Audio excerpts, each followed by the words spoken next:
Hi, it's me again with Corel Draw Tips and Tricks. Somebody wanted to be able to raster this engrave this item and then cut it out. And I don't know if we want to cut it out right on the edge, but there's a couple ways to do this. But this is a different deal because it's not a group of objects. It's a curve. So the best way to do that is to find out how big this sword is across, and it's less than 5 inches, and we'll set our nudge factor to 6. And let's grab it and Control D and make a duplicate. And well, I must not have hit 6. Sometimes my number lock is locked.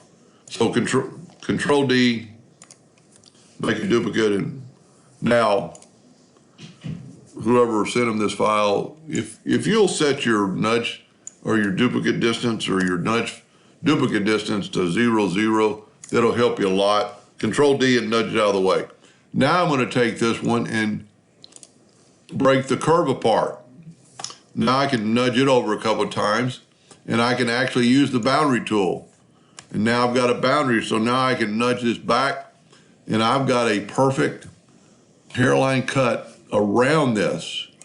Now, if you want it right on the mark, if you're actually cutting out the sword, for that purpose, then that's what you want to do.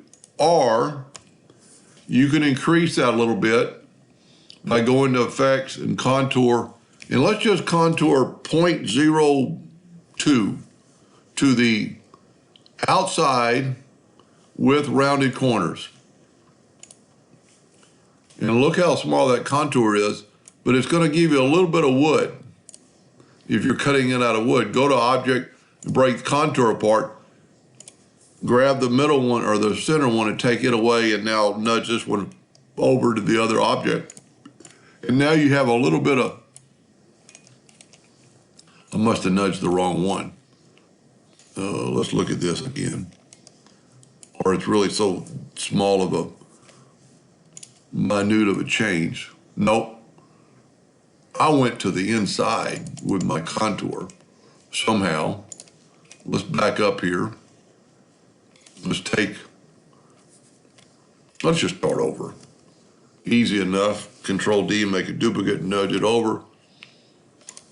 Break the curve apart. Use the boundary tool, move the boundary over.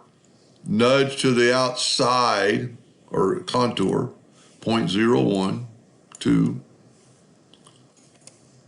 Take it and go to Object and break the contour apart. Sometimes if you don't get it, you have to select the whole thing, break contour apart. This should remove, when you click on the center, it should remove the center one, and it did. Now just nudge this over twice, and now you have a little bit larger contour around, giving you some wood.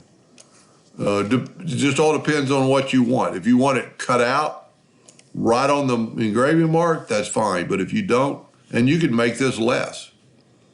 It's a lot of times, and you got to think about, especially if you engrave it deep, and you cut right on that line, your item is going to be thinner than this is. Let's say it's 1/8 inch wood here, and you engraved it really deep, like a 1/16 of an inch. Now you've only got a 1/16 of an inch edge on this. Where this, you're going to have an 1/8 wood edge, and you're going to have some deep engraving on that. Anyway, I hope that helped a little bit. Thank you for watching.